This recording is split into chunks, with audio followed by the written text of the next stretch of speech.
Chapter 109, Aftermath. "Draco, do it, or stand aside so one of us," screeched the woman. But at that precise moment the door to the ramparts burst open once more, and there stood Snape, his wand clutched in his hand, as his black eyes swept the scene, from Dumbledore slumped against the wall, to the four Death Eaters, including the enraged werewolf and Malfoy. "We've got a problem, Snape," said the lumpy Amicus, whose eyes and wand were fixed alike upon Dumbledore.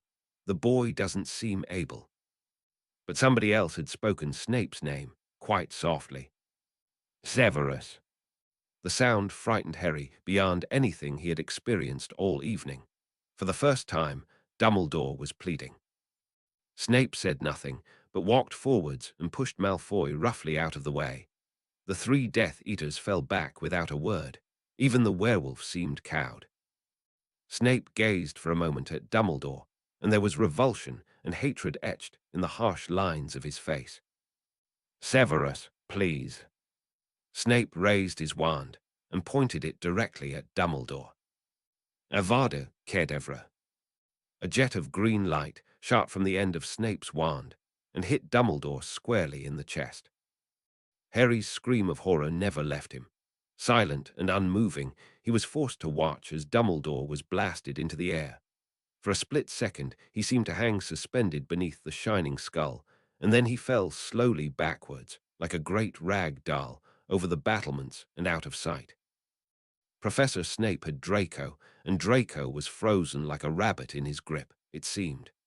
Harry couldn't seem to think, but he kept moving, kept fighting, because terror and horror could wait, but the fight could not with Ginny and Hermione and everyone in danger. Harry was trying to think, and he couldn't help but think Draco hadn't done it. Could he let Draco be dragged off into a nest of Death Eaters when Draco had betrayed them at the critical moment? He tried to think of Professor Snape as just another faceless Death Eater, and failed. "This is the man who betrayed your mother to her death," he told himself fiercely. "Grow up. Grow up.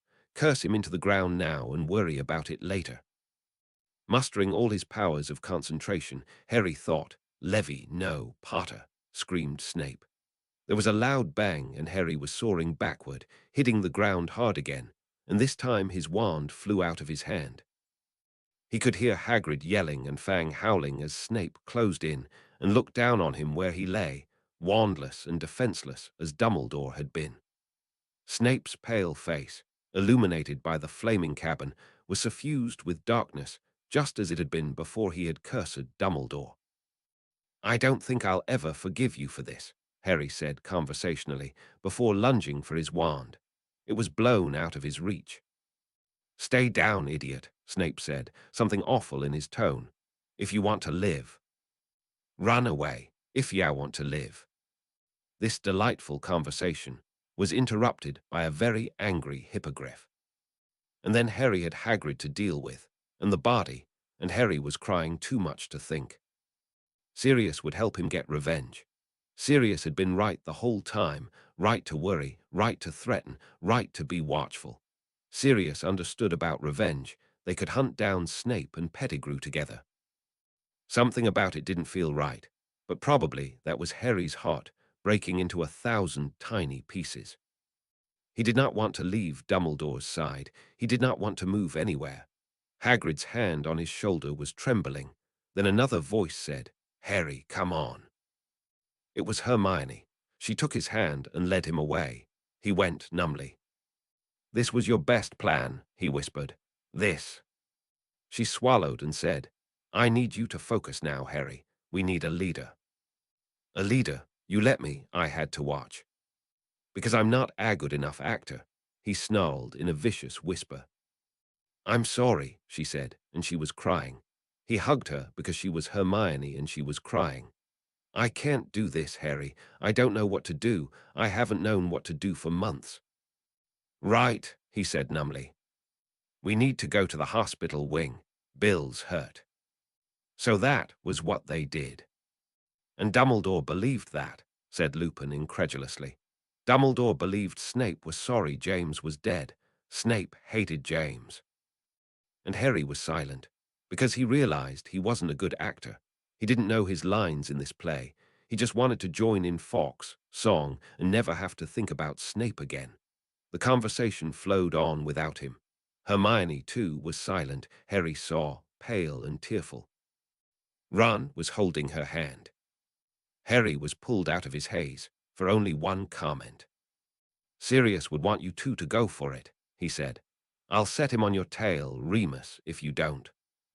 Remus laughed rustily. Harry went back to thinking about the saw and dive of Quidditch. There were a few Death Eaters all over the school the next morning, trapped in artificial swamps, turned into canaries, bound in devil's snare vines, ready to be shipping off to Azkaban. Hermione explained tearfully to the Auras that the students had been worried about school security and had made it something of a group project, but they never expected. Then she burst into tears. Harry rather wanted to join her. Harry, Ron, and Hermione met for a council of war in the room of requirement before the funeral. "I can see why Draco was so angry with Dumbledore," Harry said, staring at the crackling fire. "The room looked very much like the Gryffindor common room today. I hate this plan." "What are you on about?" asked Ron. Hermione explained. Ron said nothing for a while. None of them did. "We've still got to deal with the Horcruxes and Voldemort," Harry said. "But I reckon we should have our own side and our own plan." "What about the Slytherins?" asked Ron, naming no names. "Hex them into the ground and then lock them in a closet," Harry said. "I'm tired of leaving people to sort themselves out, too." "So they're both on our side," Ron said, "but neither of them know for sure the other one's on our side." Harry grunted. "I suppose it means if you know who catches one of them, he won't get the other," Ron muttered morosely. And then there was the funeral. Sirius sat next to Harry, expression very black, and Harry realized he wouldn't be able to explain Snape to Sirius. Not really, not ever again. Harry wasn't even sure he could explain Snape to himself. Chapter 110, Interlude, Draco Goes Home. Draco had taken his turn to report first, and then the rest had filled in the gap. Draco, who was busy trying not to gibber in terror, was rather distracted from their various speeches about this spell cast or that route guarded. Professor Snape went last, dour to the end, and Draco swallowed guilt down into the depths of his mind and strangled it there. Dumbledore was dead. He'd hated Dumbledore. Sometimes you had a good day. They were in Draco's home, Malfoy Manor. It didn't feel like home. It felt strange. He'd failed his master today, not quite able to manage the killing blow. Still, the Dark Lord seemed entirely pleased, almost purring. Draco resisted the urge to shift cat. That was not included in the etiquette of the moment. "Lord Voldemort is pleased. Go, there is more work to do. Severus, Draco, remain." The group scattered, and Draco swallowed, nervous. Once they were alone, the Dark Lord stirred in his chair, long pale fingers rising from the armrest and beckoning Professor Snape forward. Snape knelt at his feet.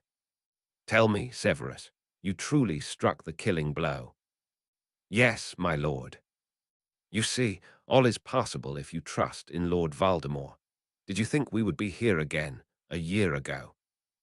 "No, my lord. I thought I would die a year ago." "And yet how good a decision it was to spare you, my favorite traitor." Draco's thoughts stole to a halt. "I am grateful, master, for your mercy." Lord Voldemort smiled. Draco fought not to cringe. "You are right to be grateful. I have another task for you, Severus, but first you must have a reward. What is your wish?" "Hogwarts, my lord. I wish to be headmaster when we take the school." "Amusing. Shall I give you the choice of teachers as well?" "At your pleasure, my lord." "The time will come when I will believe you again, Severus. Keep working towards that day." Snape inclined his head. "Draco, child." Draco stepped forward, fighting nerves. "I am very pleased with you, and I have for you a task that should be less taxing to the nerves."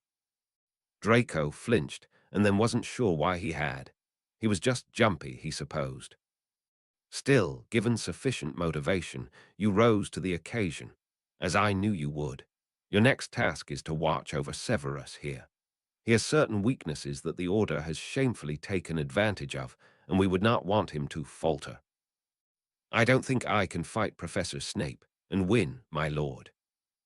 Voldemort laughed, high and eerie, and Draco fisted his robes in his hands. Simply watch, Draco. Should he falter, you shall report it to me, and what will I do, Severus?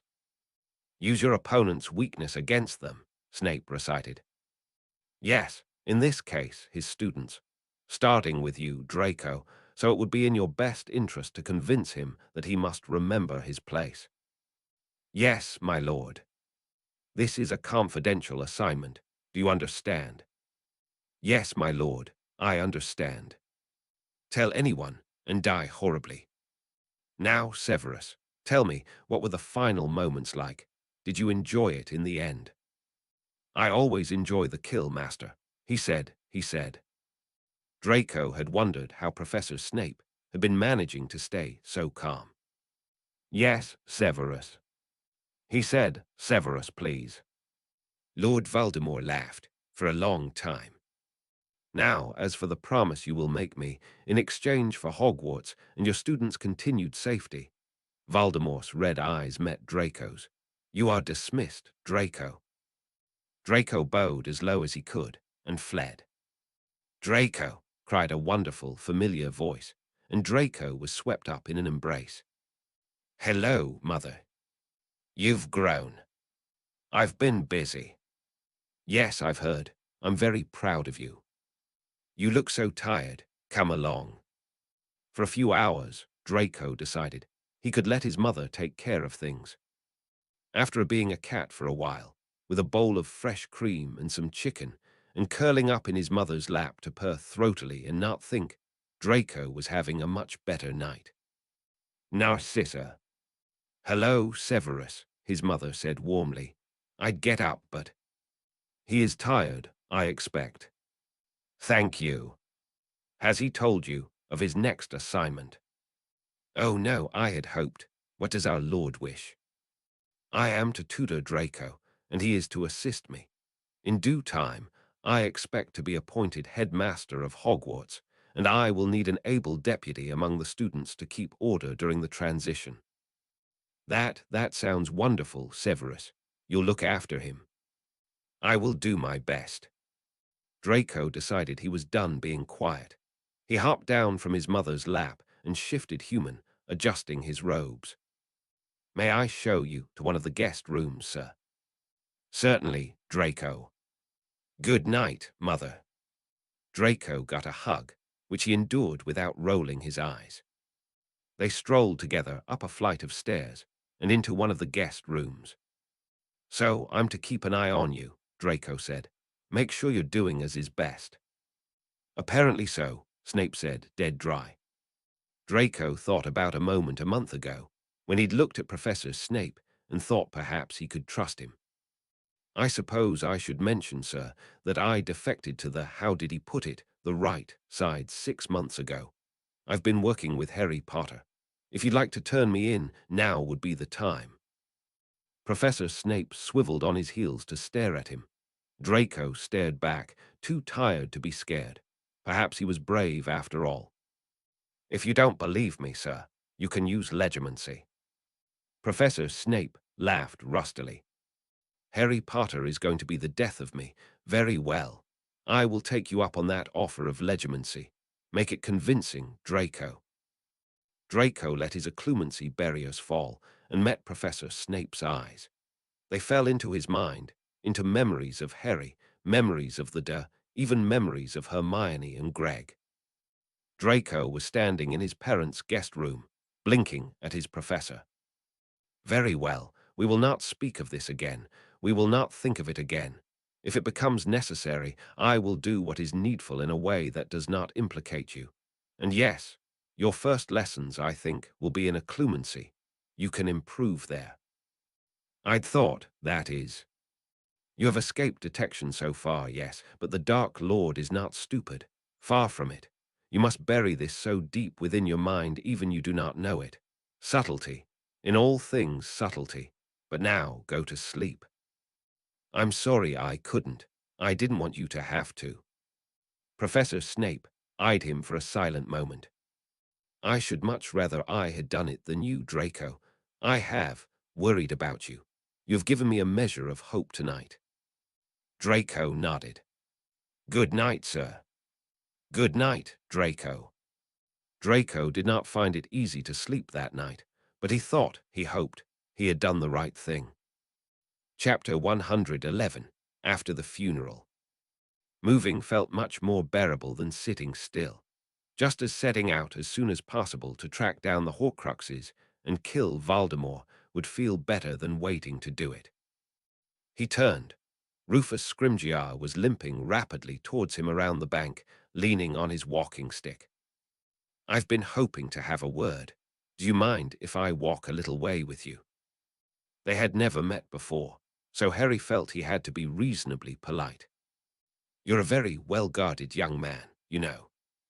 I didn't know. Yes, indeed. I've been trying to secure a meeting since last summer. The things we could be doing together, you understand. You must be devastated, of course. And there was some stuff about Harry's relationship with Professor Dumbledore that made Harry want to punch someone mostly. And then the question of where he'd gone. Sorry, Harry said. I make a policy of not telling secrets to anyone I haven't checked for polyjuice and so on. And then I make a policy of not telling secrets, Minister.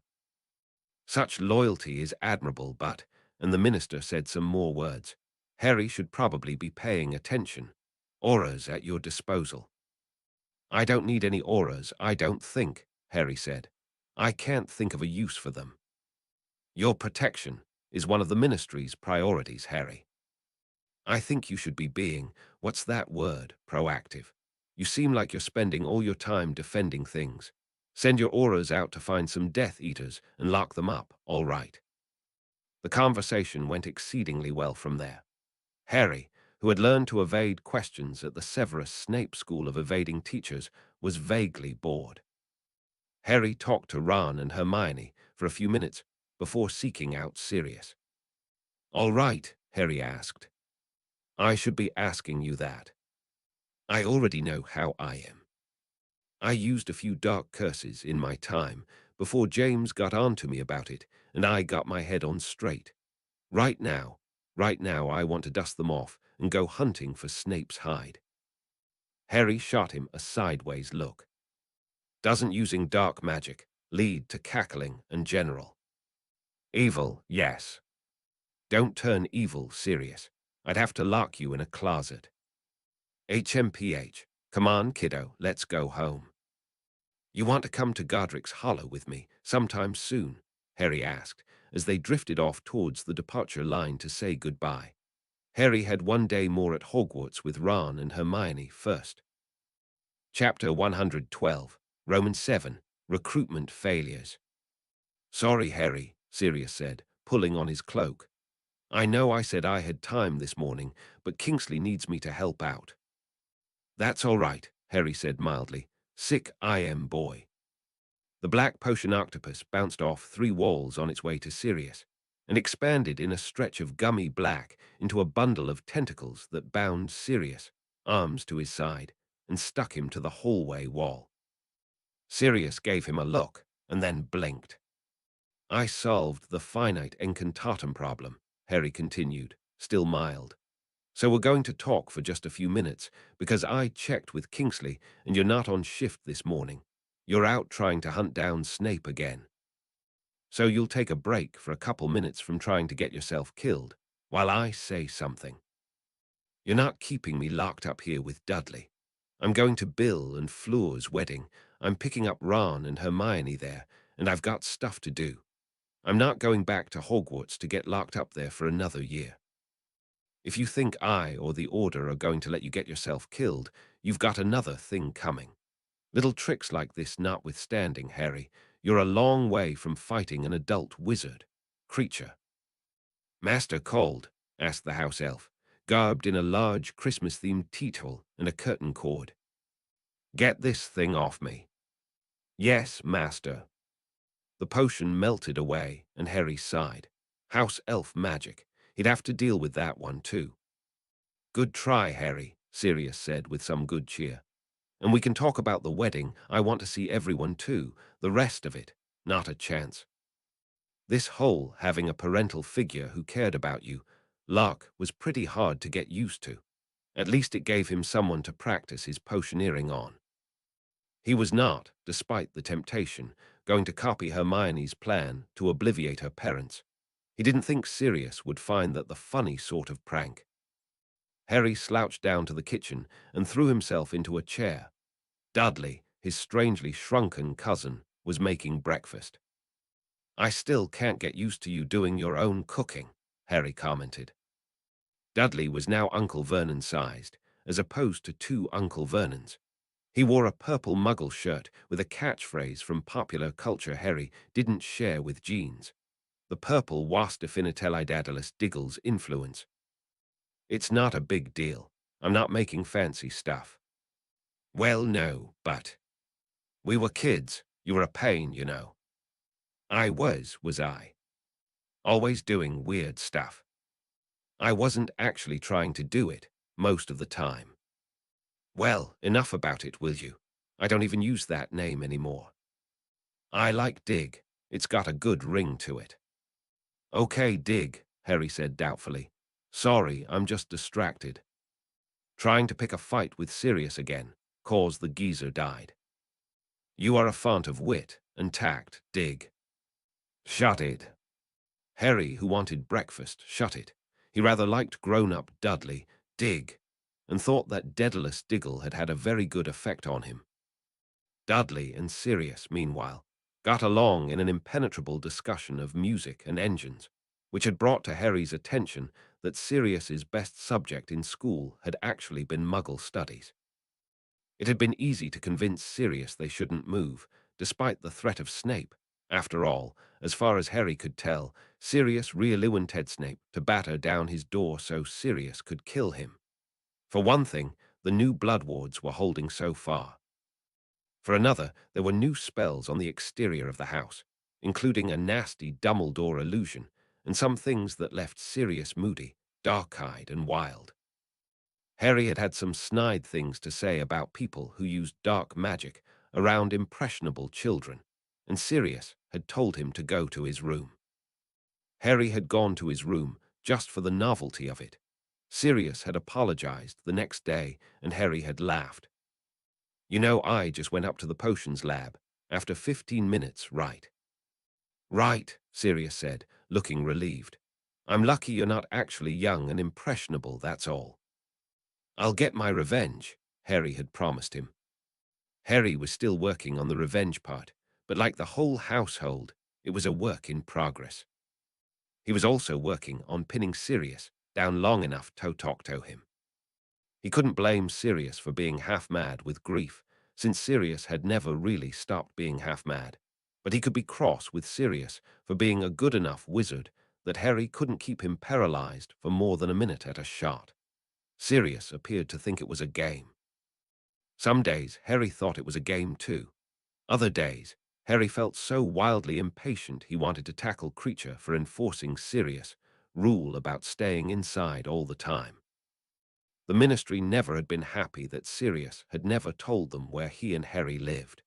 They'd gotten around this in prior years by Harry living with the Weasleys as representatives of the Ministry for much of the summer and other seasons. While Snape would have told the Death Eaters the address, the Death Eaters didn't pass this along to the Ministry, which was a long-winded way to say that Harry and Sirius could take a portkey to the Weasley wedding, and that both Hedwig and Mad-Eye Moody lived to hoot another day.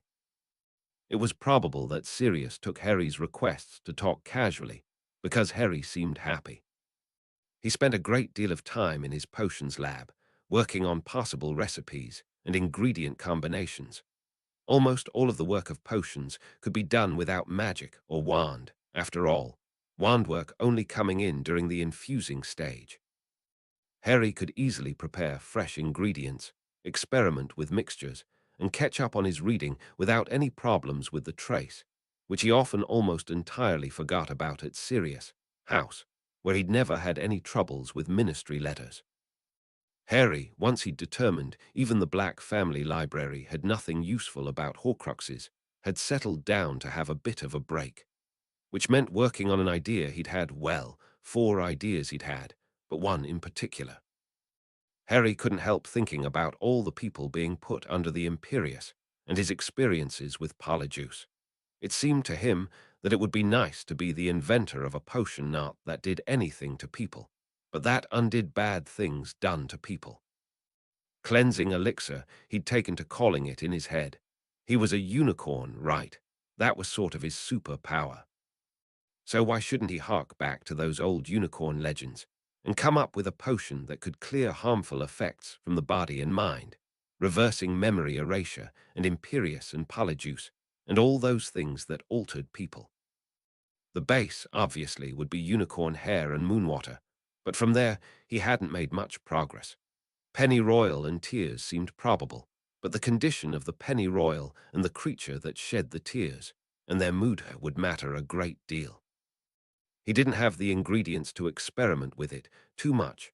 Long gathering trips were right out. So he settled for writing out his ideas in neat columns of combinations to try and discard, against enchantments he wanted to include in the cleansing. Once Harry got to the burrow, he realized the other reason Sirius had been avoiding talking to him. Sirius had been seriously gotten to by Molly Weasley, who was very much of the opinion that she was going to protect Harry and his friends from the world. Chapter 113, Planning and Preparations. Everyone in the Order seemed to have an opinion about where Harry and Sirius were moving upon Harry's 17th birthday, when the blood wards would fade, and the house would once again only be protected by a fading Fidelius charm and a variety of curses. Harry met Hermione's eyes over dinner and vowed to himself that he didn't care how busy he was being kept with wedding preparations. He was sneaking over to talk to Ron and Hermione come hell or high water. "I call this not order meeting to order," Harry said, sitting in a corner and looking at Ron, Hermione, and Crookshanks. "Crookshanks, don't look at me like that. I'm working on finding Draco as soon as I can." Crookshanks continued to look at him like that. "Results?" Hermione asked, sorting books.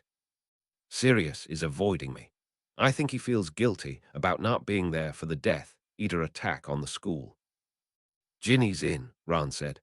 "Mum isn't, pretty obviously. Can't tell which way Fred and George lean. They might lean one way each. Dad sort of is. He helped me with my alibi. I'll show you in a minute." "My parents are in," Hermione sighed, "for all the good it does me. I've charmed them to be Wendell and Monica Wilkins and moved to Australia." Discussions of Hermione's parents took some time and included some tears. Ron and Hermione were hugging. Harry took a moment to hope they would date forever and ever, amen, so he could be a godfather. He was probably getting ahead of himself. "Supplies?" she asked again. "Polyjuice and healing potion should be fine. I left Sirius a big stash to help him keep out of sight among the muggles.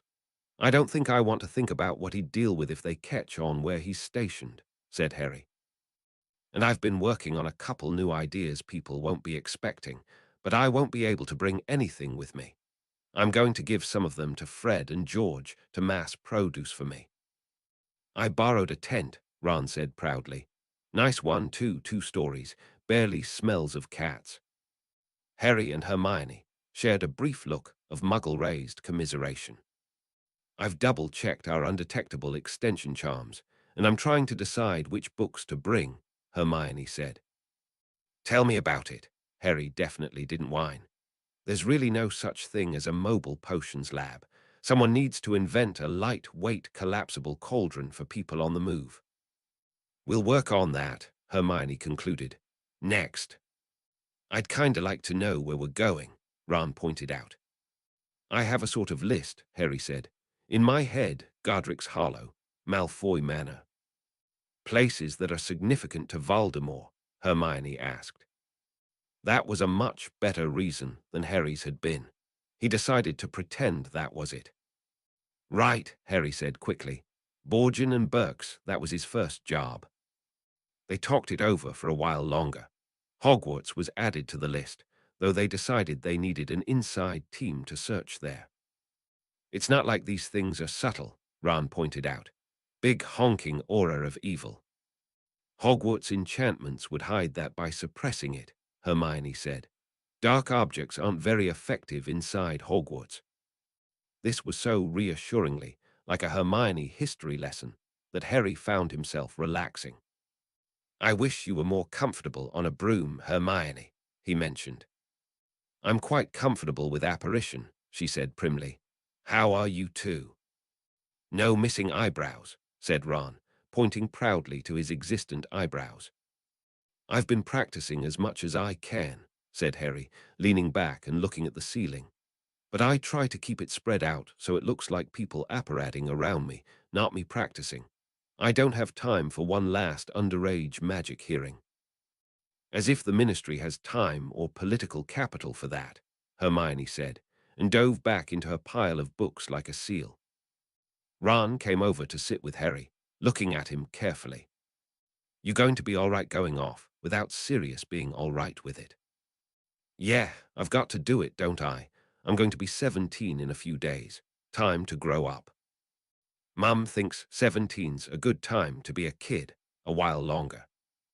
I'd rather be a grown-up with more people alive than a kid with people trying to protect me and dying. Ron nodded. This was why Ron was great. Mrs. Weasley frightening them all to death and sending Harry grabbing at his wand was not great.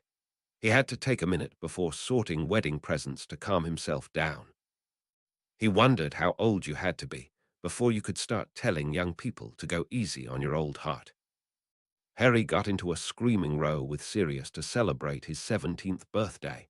Harry was not proud of any of the things he said. He doubted Sirius was proud of any of the things he said, either. It ended like this. I'm not special. I'm not the chosen one. I'm just another kid turning 17, and that means I'm old enough to fight. You don't act this way around Fred and George. You're not another kid. You're my kid. So you had best not die, you hear me? I hear you. Right. Sirius cleared his throat and looked at the assembled very awkward guests. Marley, I don't suppose you have the makings of hot chocolate around the house. I promised Harry a cup a while back.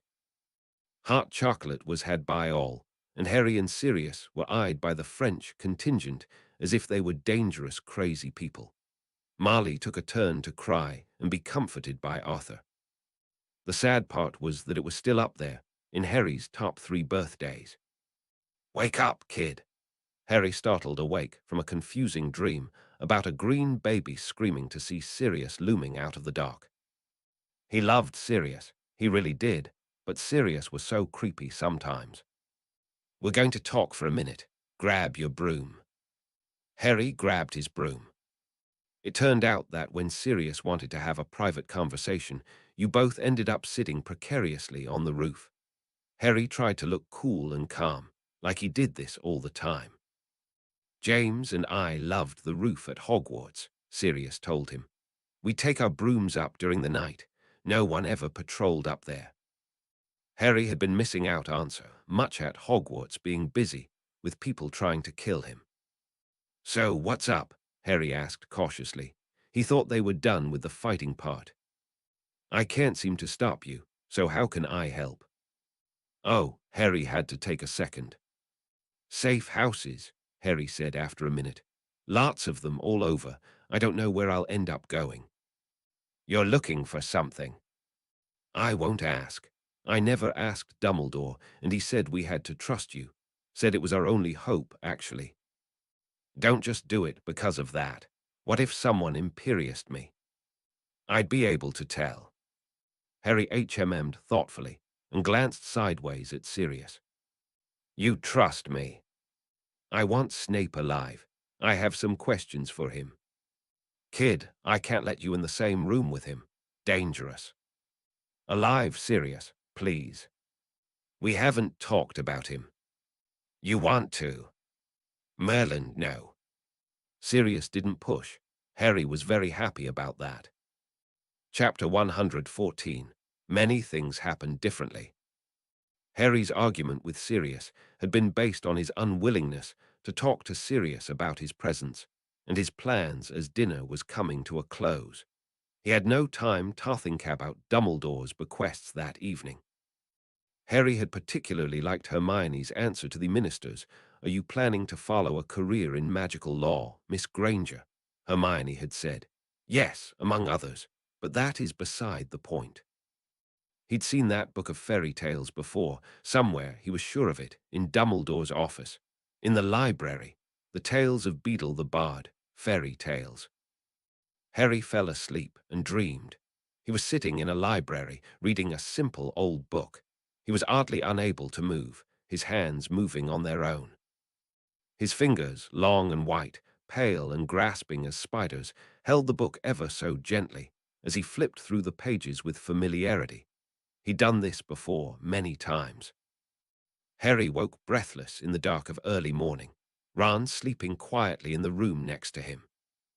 Voldemort. The presents were definitely not random.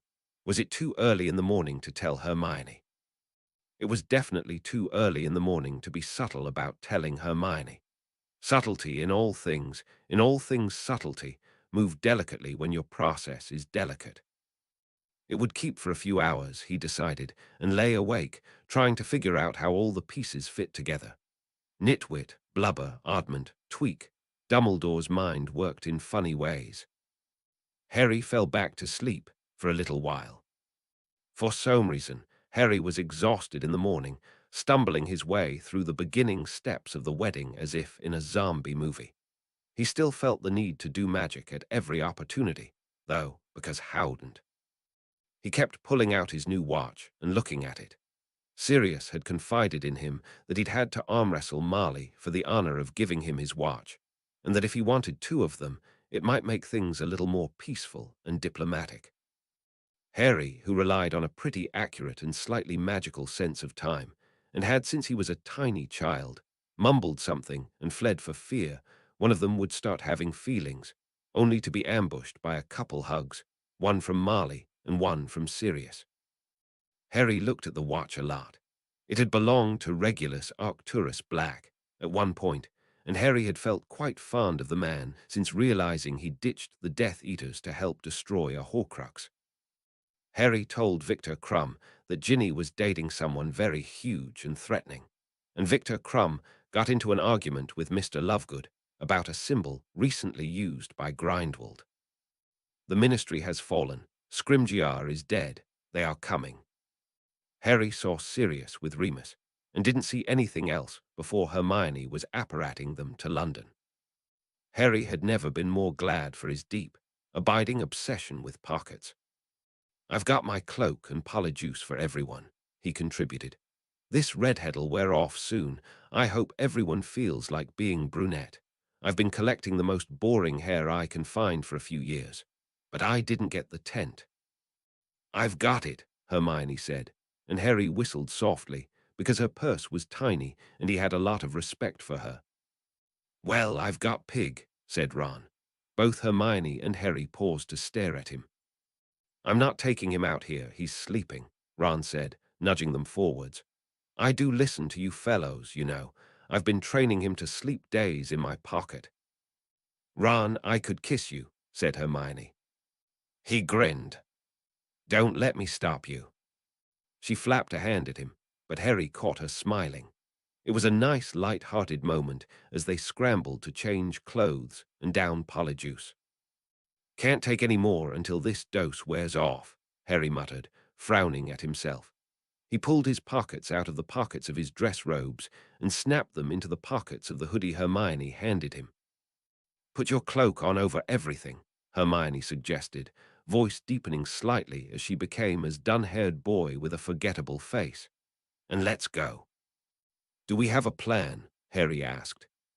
"I don't know about you," and Harry was proud of how calm she sounded, "but I feel like lying low for a little while before going anywhere at all." Harry considered the idea of lying low and approved. They slid into a little cafe, and Ron and Hermione talked about next steps as he felt the dose of polyjuice wear off. He got up and ambled to the bathroom, out of sight, to take his own dose of bland polyjuice in curly-haired blonde flavor. He got a girl, worst luck, and ambled back out to spot two burly men about to hex Ron and Hermione. Harry stunned one of them in the back silently, and then things devolved into violence and memory charms. They did pause to see who the hell they were dealing with before leaving, though. Death Eaters, it figured. "What happened?" he asked them once they were all safely out of the restaurant, trying not to double-take at his two brown-haired companion and his own girlhood. "No idea," said Ron. "We were just talking when they came in." Weird. Something about it twinged Harry's memory, but he obviously hadn't thought it an important enough memory to index. What a pain. "I think it'll come to me," he said, because Hermione looked close to panic. "I've heard of this somewhere, some spell." This was almost as frustrating as forgetting the critical clue until the last possible minute.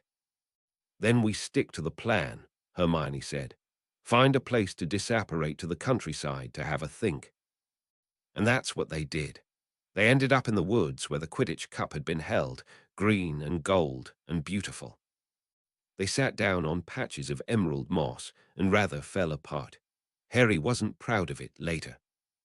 Then the Patroness appeared. "Family safe. Do not reply. We are being watched." Well, that was something, at least.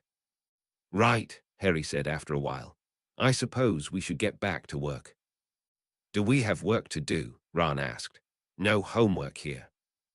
"I think Dumbledore gave us some," Harry said. "The bequest. I saw Voldemort reading that book in a vision. We're going to figure them out, starting with the snitch, because I wasn't trying very hard to open it the first time." "I open at the close" was not an illuminating clue, but Harry was beginning to expect that from his headmaster. It was pleasantly consistent after a day of revelations and broken tables. And then they were interrupted by another pair of Death Eaters.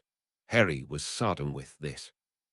Running, cursing, dodging, losing track of Ron, hiding behind a tree and cracking the seals on two of his capture potions. Go for the big fellows. And then dropping to the ground to edge his way back towards the action. Ron was slumped to the ground, still. Hermione was frantically parrying spells by one of them. The other, Harry heard a gasp from behind him and turned. The other was pinned to a tree by a gummy black potion, and he silently stunned the man before turning back to Hermione and Ron. That man, too, had just been tackled by a bouncing black gummy ball of octopus. He took two stunners to the face. "Well," Harry said, going immediately to Ron's side and checking his pulse. "All right, he's fine, Hermione." "I suppose we're lucky that they wanted prisoners," she said in a high, uncertain voice. "If we looked like ourselves, I expect we would have had a different. It's too bad we can't make enough polyjuice to never look like ourselves," Harry said, shaking Ron. Hermione woke Ron with the appropriate spell. Hermione was bleeding from the temple and from a cut on her arm. Harry absently offered her a piece of red candy, and the three of them studied their new friends. "I have never been so glad to have a bottle of Veritaserum in my life," Harry said, very mildly. The strangest thing about the interrogation was that one of their two Death Eaters was Stan Stumpike, who was not entirely clear why he'd joined up, but was certain it was the best decision he'd ever made. The other was another along the same lines of Mr. Crabbe. Stupid was putting it gently. The only plan they'd been let in on of the Dark Lords was the taboo. Obliviate these ones too, and move camp, Harry decided. The more time we spend here, the longer they'll have time to find reinforcements. They have to still be scrambling with the Ministry and the rest of the Order. VHU'll be busy. Hermione took care of the obliviation while Ron and Harry packed, including Harry coaxing two sulky potions named Coal and Soot back into their bottles. Then she took another turn apparating them. "Where are we this time?"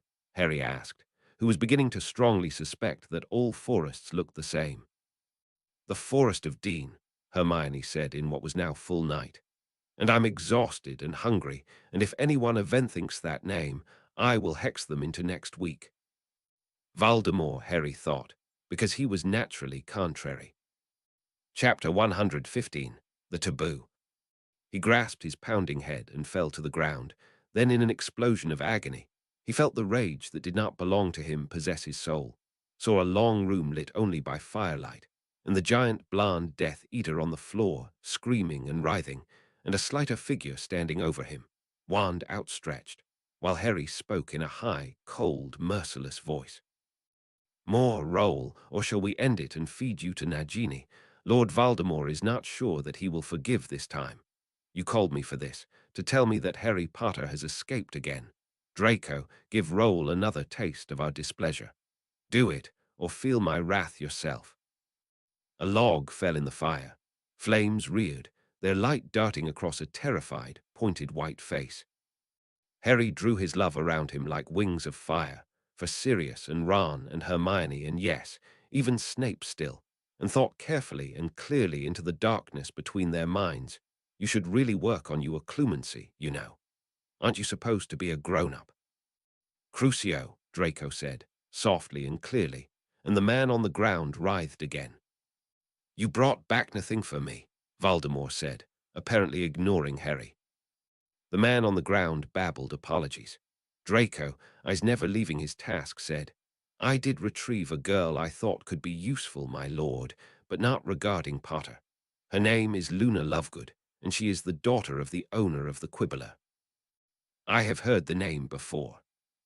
She is engaged to Gregory Goyle. We shall have to teach her what is expected from a woman who is part of a decent family. I gave her to my mother, my lord. Voldemort seemed to consider this for a few moments.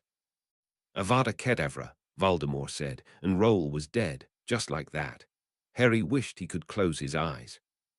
Harry Potter is visiting us tonight because he is still alive. Do you have anything to say for yourself, Draco? Draco cringed away. You would be a powerful weapon if you could only locate your spine. You are dismissed.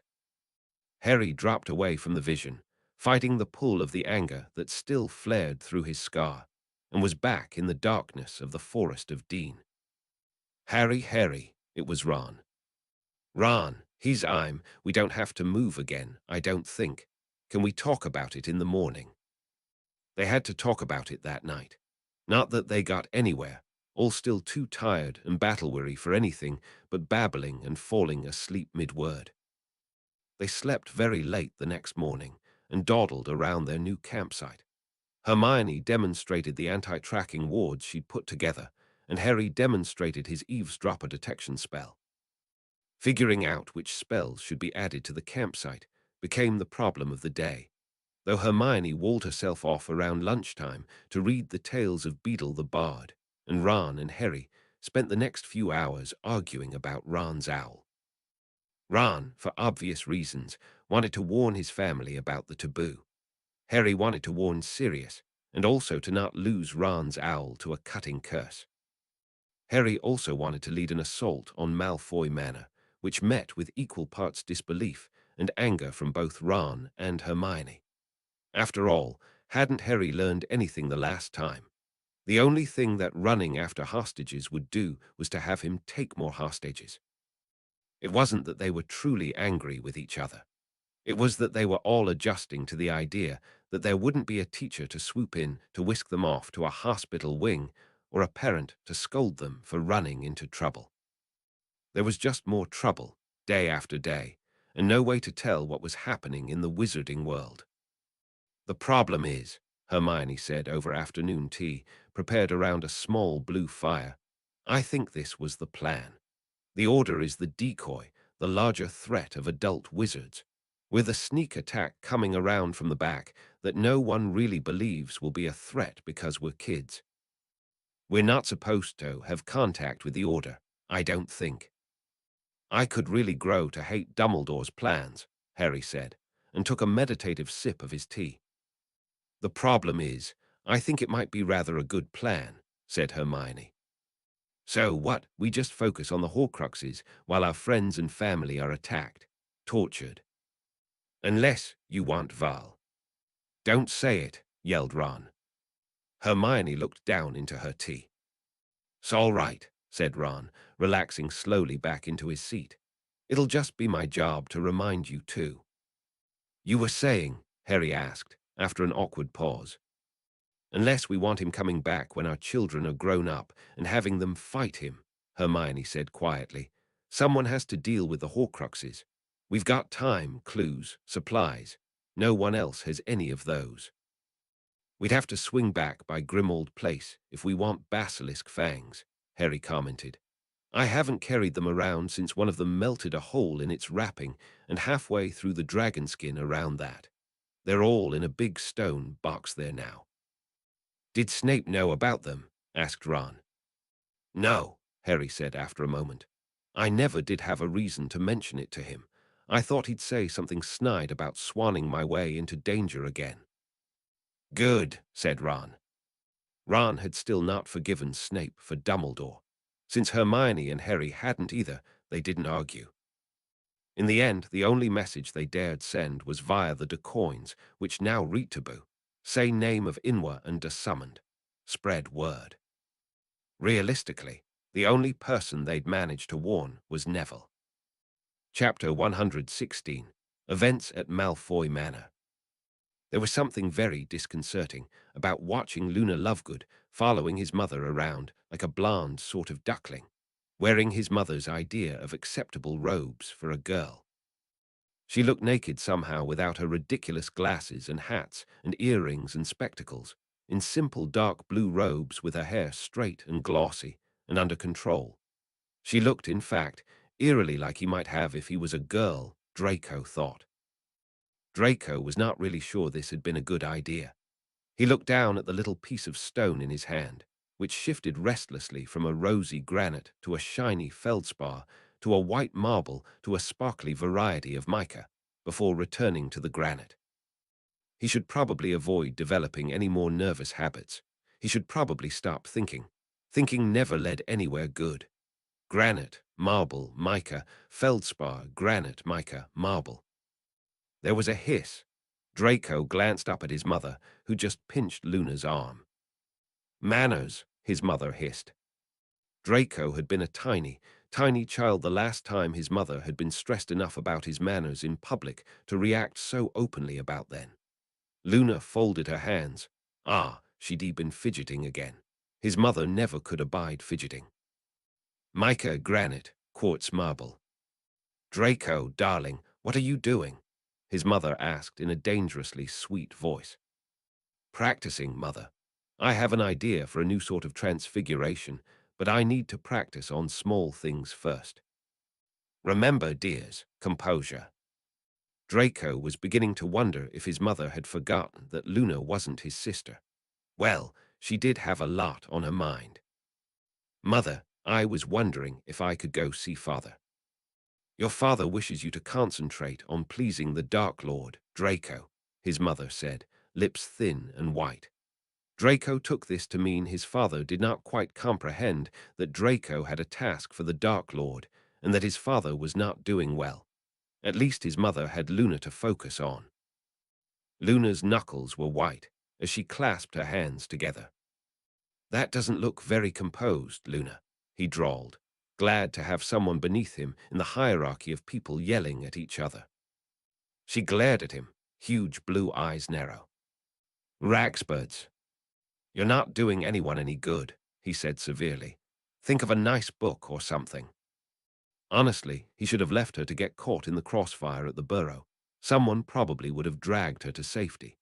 Instead, he had to think about Greg's face if his fiancée got caught by a stray killing curse and drag her to not safety. It just went to show no one should let him make any decisions. There was a thump from the doorframe of the sitting room. Draco winced. "Professor Snape?" he asked. He just wished this wasn't the first time this had happened. He was never thinking about the first time this happened ever again. This time, Professor Snape managed to get through the door without hitting it on the way. Draco took him by the wrist and led him to a chair, pushing him firmly down into it. "Your name is Severus Snape. We are in Malfoy Manor. Your memory has been adjusted. It's the 20th of August. The weather is rainy with a chance of thunderstorms. The Dark Lord rules, and Albus Dumbledore is dead. Do you need any of that again? Draco, no, I have it. Draco went to the sideboard and poured a glass of wine. After a furtive glance at his mother, he poured two and handed her one as he passed. She was sitting very still and very quietly with Luna. Were they literally practicing sitting still? Given the sorts of things people had to sit still through here, Draco couldn't blame them. It was nice to have the company. He handed Professor Snape the other glass of wine. "Sir, what does he do?" Draco couldn't help but asking. Professor Snape took a sip of the wine and met his eyes calmly. "I have no idea, Draco, but I do remember enough." Snape's dark gaze sharpened, sweeping the room. "I see you are enjoying company in my absence. Mother and Luna were kind enough to wait with me. Miss Lovegood, has it been decided whether you will be returning to Hogwarts with us?" "They don't think it best," Luna said lightly, "because I'm very angry with all of you, you see." Professor Snape took another sip of wine and seemed to lose focus again. "Granite, marble, green marble." "That's absurd," Draco said, trying for amusement. "Who decided that?" "Your aunt, Draco," his mother said in a colorless voice. "Because she is useful leverage, my dear. She'll still be useful leverage at Hogwarts. She can set an example for the rest of them. They'll need it," Draco sighed. "I'll have to talk to Greg, I suppose. It's about time he got over this silly idea of running around with mudbloods and freaks. He could keep an eye on her at school." "Gregory Goyle is a blood traitor, Draco," his mother said sharply. "He's an idiot, Mother. He simply goes where he's led, and he fell in with people who led him wrong. I really should have kept a shorter leash on him. In any case, he should be here, with his family." His mother's lips thinned, but she didn't immediately retort. "Professor," Draco said, trying a different tact, "would you be willing to go with me to fetch Greg? We could talk to Mr. Lovegood at the same time." "If," Professor Snape said sourly, "you receive permission from our master for the mission." "Right," Draco said crisply. "I'll do that." "Draco," his mother said worriedly, standing, but Draco flickered cat and left the room at a trot before she could grab him or curse him. This was, he thought, a stupid plan, but he was so scared and so alone and so tired of not having Greg with him, and the way Luna looked at him. The problem was that he was too scared to actually go into the study Lord Voldemort had been using. The cat's mind might simplify things, but it still knew larger predator that would eat it when it smelled it. The cat did not want to go in there. The cat would much rather hide in a shadow and watch the door warily. After a few minutes, the door opened, and he found himself, ears pinned back in terror, looking up into the amused red eyes of Lord Voldemort. Blast it, what was the etiquette for Animagi? Was he supposed to shift back? Running away and hiding under a bed was not the right etiquette. Freezing in terror was definitely incorrect, and yet it was all he could think to do. The Dark Lord picked him up by the scruff of his neck and carried him into the room. He was getting to be a larger cat, so this involved struggling to breathe. He was dropped onto the floor by the fire, and Lord Voldemort resumed his seat in one of the high-backed chairs. "Lord Voldemort will hear you." "Oh, thank Merlin, a cue." Draco shifted, straightened himself until he was kneeling, and said formally, "I request permission, my lord, for a mission to retrieve Gregory Goyle. I believe he would be an asset, my lord." "You believe this will make me angry." "He has a great many odd ideas, my lord. He is vicious, simplistic, and devoted, but he has a great many odd ideas." "Such as?" "He believes in the Rotfang conspiracy, and that we should not harm Muggle filth because they went to the moon." Which Draco still doesn't understand, honestly. What does going to the moon have to do with anything? He could probably go to the moon if he wanted to, but he doesn't, because it's an absurd waste of time and magic. Muggles, completely inexplicable and awful. "This is not your only motivation." "No," Draco whispered. He wanted his friends with him. He wanted not to be the youngest person in every room he was in, except for people who were about to die. He'd never felt stronger than when he had both Greg and Vince at his shoulders. But that wasn't something he was going to share with his lord and master. I believe Professor Snape would be happier if Luna came with us to Hogwarts. If Greg agreed to be one of us, he wouldn't know how to break his word. He could keep an eye on her. I enjoy tormenting Severus Snape, Lord Voldemort observed quietly. Draco held very still. Bring Lord Voldemort, Gregory Goyle, and Vincent Crabbe. Then it will be decided if they are worthy of joining my Death Eaters. Thank you, Master, Draco said, half hypnotized, and withdrew from the room as smoothly as he knew how. Chapter 117, Clues and News. Reading and rereading the tales of Beedle, the bard in the hopes that it would yield some clue was peaceful, but not restful. To pass the time, the trio speculated about how to pass news to their friends and confound their enemies. Hermione, cautious, was inclined to keep them from venturing too far into places that could be traps, like Godric's Hollow, or certain death, like Malfoy Manor. They added the Muggle orphanage that Riddle had grown up into the list. Discussion turned to the sword of Gryffindor, which had also been on the list from Dumbledore. It was Ron who had the bright idea. It's obvious, innit? He's turned all the rest of the Founder's things into Horcrux. He must want this one for one, too.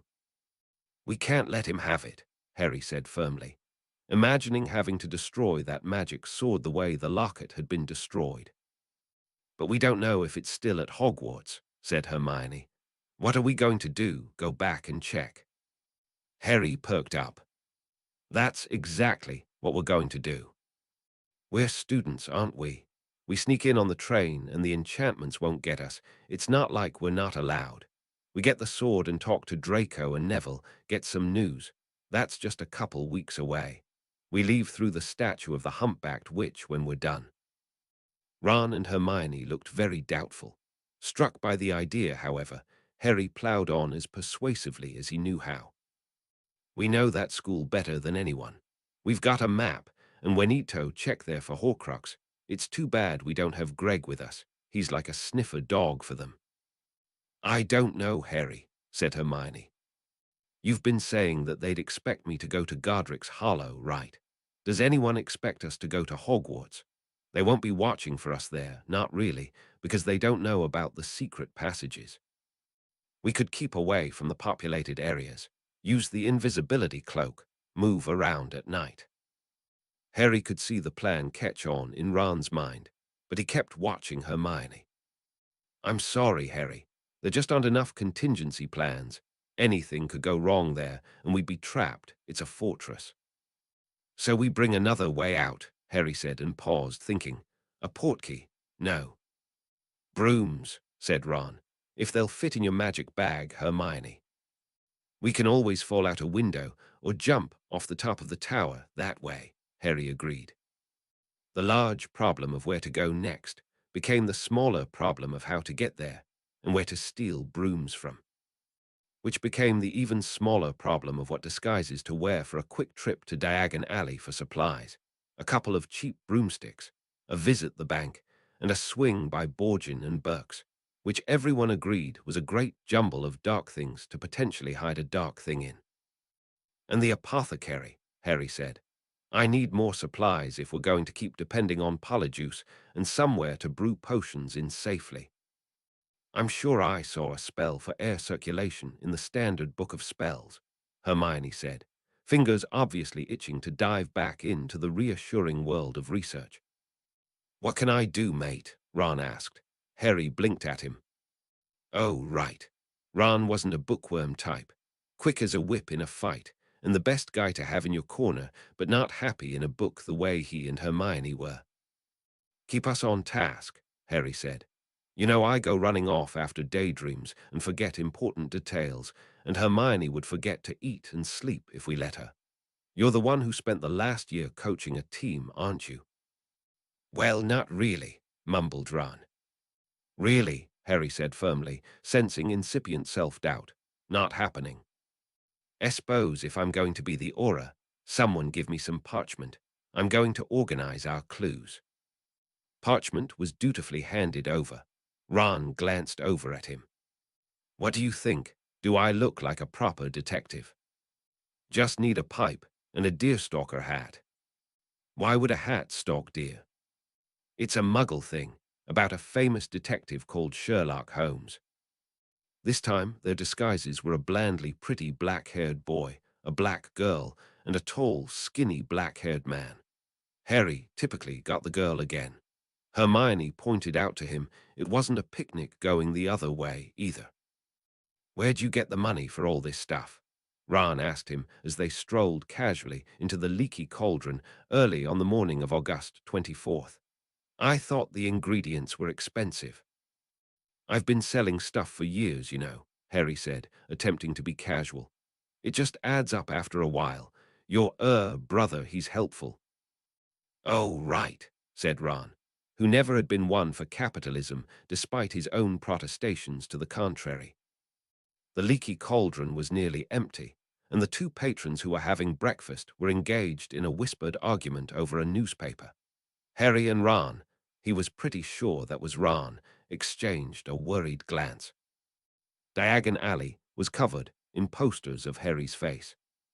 I think we need to get a paper, Harry managed numbly. Instead of their planned route, they turned their party towards the bookshop and its promised news. Harry smoothed out the paper. A huge photograph of his own face filled the front page. He read the headline over it. Wanted for questioning about the death of Albus Dumbledore. Harry and Hermione were both busy coping with guilt complexes, so perhaps it wasn't surprising that they were steered by a casual-seeming, not casual at all Ron into Weasley's wizarding wheezes, first on their list of errands. Harry didn't quite hear the usual opening speech the twins gave. It sounded a little forced in tone, but what he did hear was Hermione asking, voice hesitant, We'd like 3 portable swamps, please. It's going to be my little sister's birthday." "Well," said Fred. Well, said George. "You better come through to the back," Fred said. "George can mind the shop, can't you, George?" "Course I can," George said. "Make M give you a load of galleons for that lot." "Who do you take me for?" asked Fred. The trio shuffled into the back of the shop. The door was closed, intruders were checked for, wards were cast, and then Fred was hugging his little brother to death. "George'll be so mad he didn't get to talk to you," Fred said. "Now, what can we do for you? We've got news, order news, de news, a neat little pile of money. You shouldn't have come here, really, though they do have chaps watching us. We've got maybe 2 minutes before they get suspicious." Harry was a little dizzy with all this. "Everyone's all right?" Ron asked. "Mum and Dad are. She's busy with the order, and Dad's keeping his head down at work. Percy's fine, of course. Now, before we go any further, how about a bit more to prove you are who you say you are?" Harry had never seen that cool, watchful look in Fred's eyes before. He hated it. He recited the secret ingredient for extendable ears anyway, and was startled to get a hug too. "You make a weirdly fit girl," Fred told him, which Harry was not sure how to process. "How do you know which one of us was Ron?" Harry asked, to change the subject. "I know his wand, don't I? Seen it enough times. It's got a chip in it near the rear end." "Ron, you should take better care of your wand," said Hermione, and Fred grinned. "No time, Hermione. Right. News, you've seen the papers. Well, here's what's happened with the order since we got the news about the jinx on his snakiness's name. We tested it by confunding a little girl to ask her mum about who he was in the street. Not particularly proud of that, but we've got the word out as best we can now. It's all about the Muggleborns right now." Chapter 118. Gringotts is a dangerous place. Fred gave them a spare copy of the twins' Gringotts key, saying it was stupid to access Harry's vault. Who knew who was monitoring that? The goblin accepted it from Ron with a quiet Ronald Weasley for Fred and George Weasley's vaults. I'm on their list, and the presentation of his wand as proof. Which was all going far too well, of course. It turned out that Gringotts had a waterfall that erased Polyjuice. The goblin manning their cart as it slid to a halt, coincidentally, had a very large axe. The alarm was particularly strident. "We're Polyjuice addicts," Harry shouted. The goblin paused, axe still raised. The red light from the alarm flashed eerily across the cave. He eyed Harry, Hermione, and Ron, now revealed as their very damp selves. "Gringotts is neutral in wizard wars," the goblin said. "Then can we go on to my brother's vault?" Ron asked. Please." "You are on the list," the goblin allowed, and a moment later the alarm faded and they sailed on. Harry was struck by the comfortable feeling of the caves, of the way the cart swooped and glided, the sleeping dragon in the distance. It felt like being home. "If I had something really secret, I'd hide it here," Ron said, admiring. "Core." Harry made frantic hand gestures at Hermione behind the goblin's back.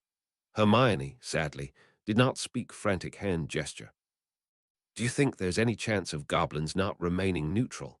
Hermione asked the goblin, misinterpreting Harry wildly. Harry sighed and tried to feel if they were closer or farther away from the looming familiar feeling of evil. He got basically nothing. "If when we win, the Ministry agreed to make restitution for past damages to goblin interests, or reconsidered wand legislation." "This would not happen," the goblin said shortly. "I don't see why not," she plowed on. "If suitable contracts are made. We rather intend to take over the Ministry once the war is over, using Harry's position as a stepping stone." Ron mouthed, "We do," at Harry, and Harry shrugged helplessly. "I've been involved in a society for the promotion for house elf welfare for many years now." Hermione continued to the goblin's stony silence. "And I think there's a great deal of room for improvement in wizarding relations to other magical species." "Wizards, selfish." "I'm sorry. You think all goblins care about is wands, little girl. Do you not? In History of Magic, we were taught that I'm not sure what you called the recent wars. Wands are a symbol of wizard arrogance, wizard greed. We care about your greed." "You make a great deal of money from our greed, too," Hermione countered. The goblin grinned at her, toothly and unrelenting. "Please, I would like to understand," she said coaxingly.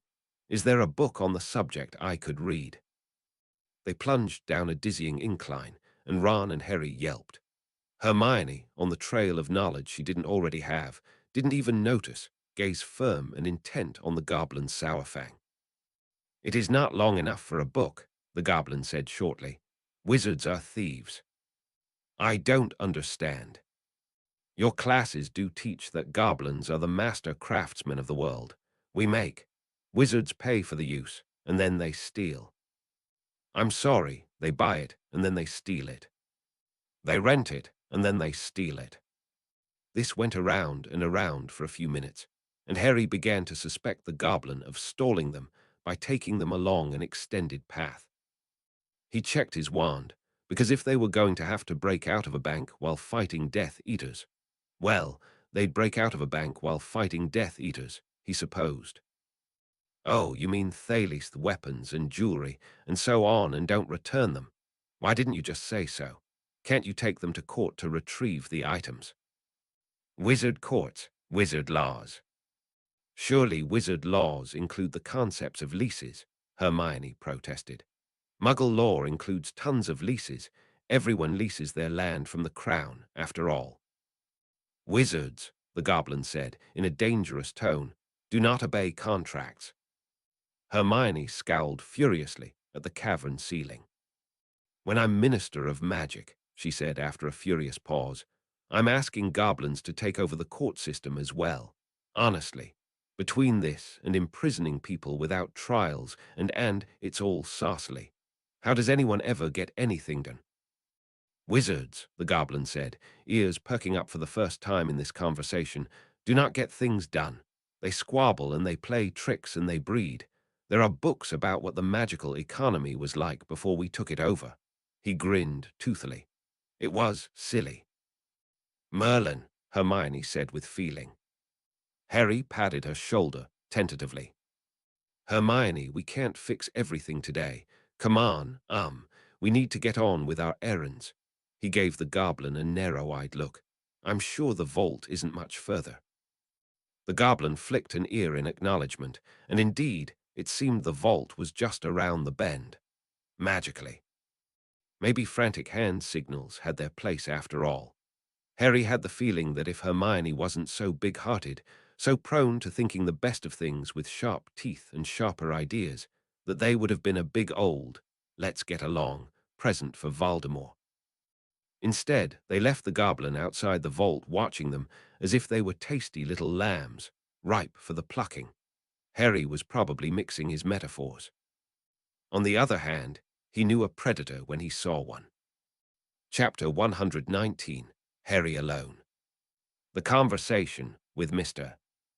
Borgin is going quite well, Harry thought, right up until the Death Eater squad led by Voldemort bursts into the shop, and it becomes abruptly, blazingly obvious that the man had been stalling them by chatting amiably about techniques for tracking dark objects, goblin-made artifact lore, and items related to the Hogwarts, founder's value and rarity. Harry still doesn't know who or what tipped them off, but he's abruptly reminded that he and Hermione and Ron are drastically outclassed as he dodges frantically between towering cabinets of creepy knickknacks, heading one way to try to lead the Death Eaters away from his friends. The Death Eaters split, but don't come after him en masse, of course not. He's a girl. They don't know it's him they want. He thinks of Ron lying still on a forest floor as he ducks a blast of green light. He won't get that lucky a second time. He takes a corner. This store is so confusing, and there's a Death Eater standing right in front of him. Harry reacts first. Expelliarmus, he shouts, knocking one Death Eater unconscious with the wild burst of his disarming spell. It's this one, someone calls, and Voldemort laughs high, wild and free, and Harry can't remember being this scared since the cemetery. It draws the attention of every Death Eater in the store, and they converge. He's mine, Voldemort warns, and Harry is face to face with the man for the first time since the Department of Mysteries. Voldemort is smiling. Harry is surrounded, 3 men at each end of the narrow aisle of junk with leveled wands. Done dodging, Harry, he said. You never did learn much dignity. Your father died on his feet, you know, like a man. Not that many places to dodge here, Harry said, wand held loose and ready. I have solved the little issue that interrupted our last duel, Voldemort told him. So I will be brief. He raised an unfamiliar wand, and a jet of green light flared, countered by a burst of golden fire from Harry's wand, of its own accord, blinding Harry and every last Death Eater, hitting Voldemort's arm even as the man dodged. Harry abruptly doesn't care about his lack of apparition license or skill. Destination, Privet Drive, Surrey, someplace he can visualize in an instant. Determination not to die. Deliberation, he takes a moment to clear his mind twists. He stands in a road in Surrey, next to a handsomely trimmed hedge, and curses himself. All he could do was dodge, didn't have time to react, didn't have time to do anything. If not for holding the brother wand to Voldemort, he'd be dead. Again. He has no idea what's happened to Hermione and Ron, no owl, no practice with Patronus messages. Was it the conversation in the street that had tipped someone off? He hadn't said Voldemort. He knew he hadn't.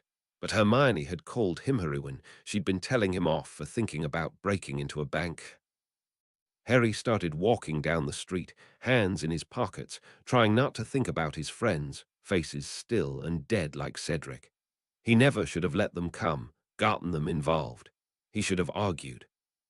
He should have realized going to Diagon Alley was stupid. Going tonic-turnally was suicidal.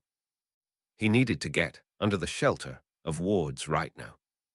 Cursing himself for an idiot, Harry glanced around for Muggles and shrugged on his invisibility cloak before continuing on towards the park. It wasn't a large park or a wooded park, but Harry was running low on ideas. Hopefully Hermione and Ron were out there somewhere together, and he'd be able to catch up with them on the Hogwarts train. There was something to be said for having made a couple plans for the next few weeks ahead of time. Hermione's little otter found Harry a few hours later, as he was sitting in a tree and contemplating the advisability of toppling off the tree and trying to break his own neck. Harry, who knew full well how tricky it was to kill wizards, suspected glumly that he'd end up bouncing. On the other hand, he might figure out the trick to flying without a broomstick. Hermione had his, which Harry was regretting. He was regretting so many things.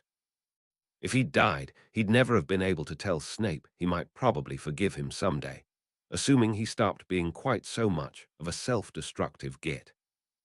Never talk to Sirius again. Never see if Dudley continued on his trajectory towards being a semi-decent human being. Never see Ron and Hermione married with lots of curly-haired babies. The silver otter he'd completely failed to notice said in Hermione's voice, "Harry, we're safe. Ron's hurt, but it's nothing we can't cure. We'll see you at the next stop. Stay safe." Oh, Harry probably shouldn't attempt half-hearted suicide then, except he rather did like the idea of flying. He tipped himself sideways off the branch, not giving himself time to think about it, cloak flapping all the way down. 3/4 of the way down, Harry had the presence of mind to think to himself up. There was a brief, frozen moment where he hung suspended in the air.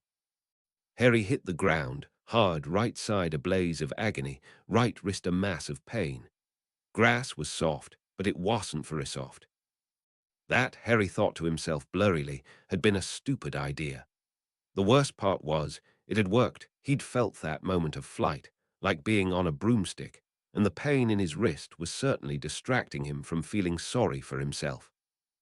Probably, Harry thought, he should avoid breaking any more bones just to prove to himself he was alive. Hermione would kill him. "A Chiarbone mending potion," he muttered to himself, and then, as a muggle with a dog started down the lane, he rolled under a bush.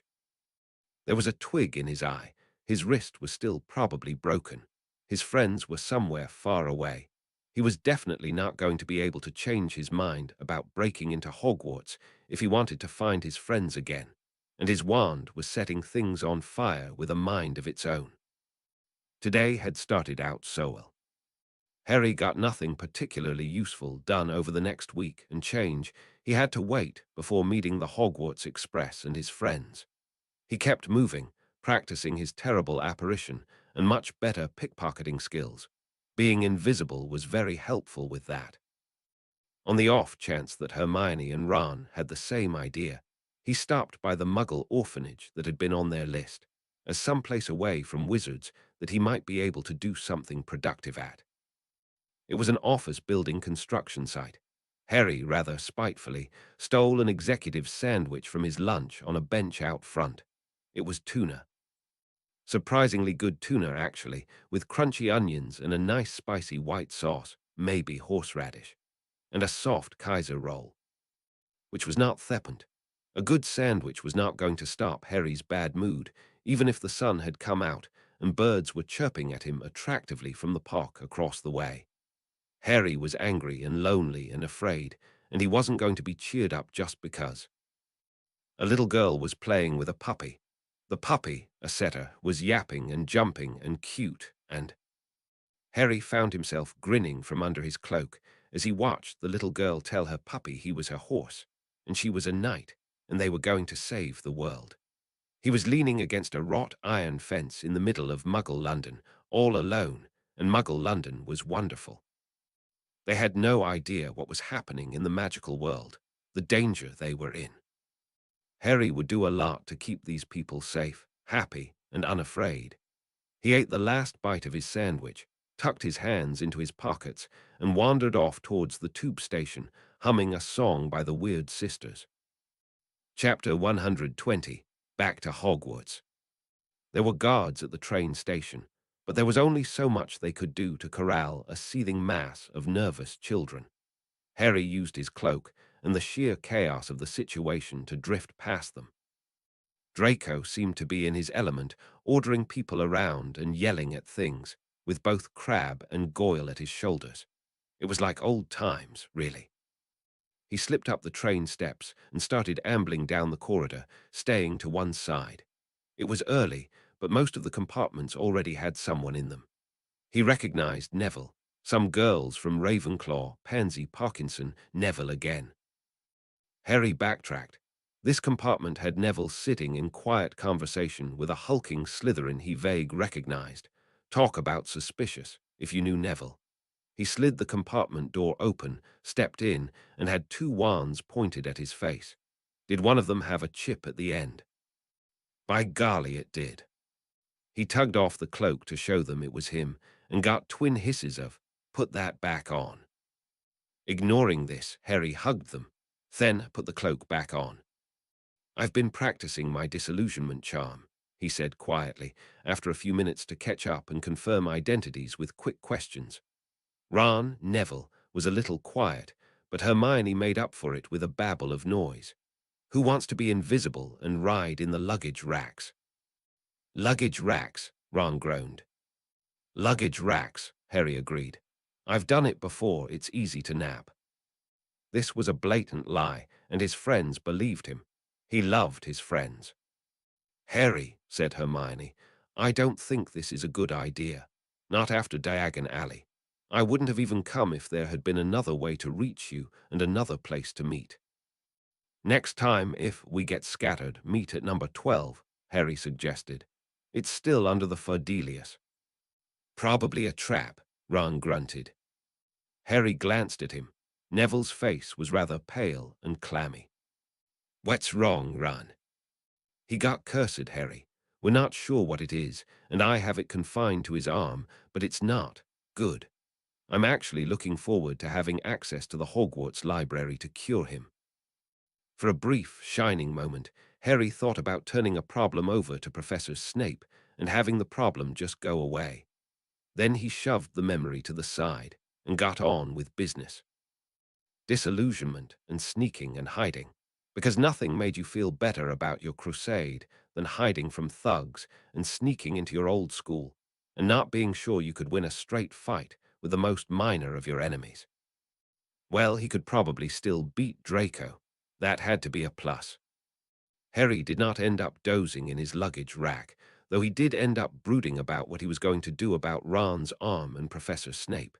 He'd done pretty well not thinking about Professor Snape too much, but now, well, he'd seen this morning's prophet, Headmaster Snape. Harry had thought he'd be far happier when Professor Snape became headmaster.